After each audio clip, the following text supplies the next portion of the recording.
सांगाल कशासाठी उपोषण सुरू करण्यात आलं आहे?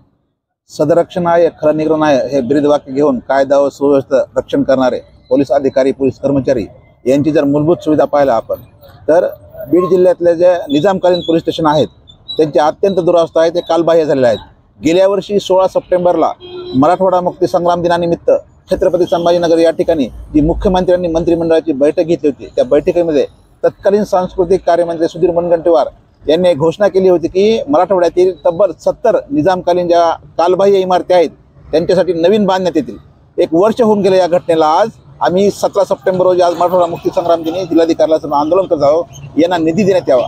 त्याचबरोबर दुसरी गोष्ट पाहिली आपण तर मुख्यमंत्र्यांनी स्वतः जे पोलीस ठाण्याचे निवासस्थान जे आहेत त्यांच्या कर्मचाऱ्यांच्या वसाहती जे आहेत त्यासाठी 300 कोटी रुपये मंजूर करून त्याची घोषणा केली होती। मात्र बीड जिल्ह्यातल्या केवळ बीड तालुक्यातल्या किंवा बीड शहरातल्या काही ठिकाणी निवासस्थानांचं काम सुरू आहे। अंबेजोगाई असेल, परळी असेल, या ठिकाणी कुठल्याही प्रकारचं वसाहतीचं काम अद्याप सुरू झालेलं नाही। आम्हाला असं म्हणायचं की जर मुख्यमंत्र्यांनी घोषणा करून वर्ष होऊन सुद्धा जर अजून काम सुरू होत नसेल तर नेमकं म्हणायचं काय? त्यामुळे आमची अशी मागणी आहे की या पोलीस प्रशासनासाठी निजामकालीन ज्या इमारती ज्या आहेत त्यांना तात्काळ नवीन निधी देण्यात येऊन त्या इमारती बांधण्यात याव्यात। त्याचबरोबर पोलिसांचं कुटुंब ज्या वसाहतीमध्ये राहतं त्यांचंही तातडीने बांधकाम करण्यात येऊन त्यांची सोय करावी, कारण ते सर्वांचं रक्षण करत असताना त्यांचंही रक्षण करणं हे प्रशासनाचं कर्तव्य आहे।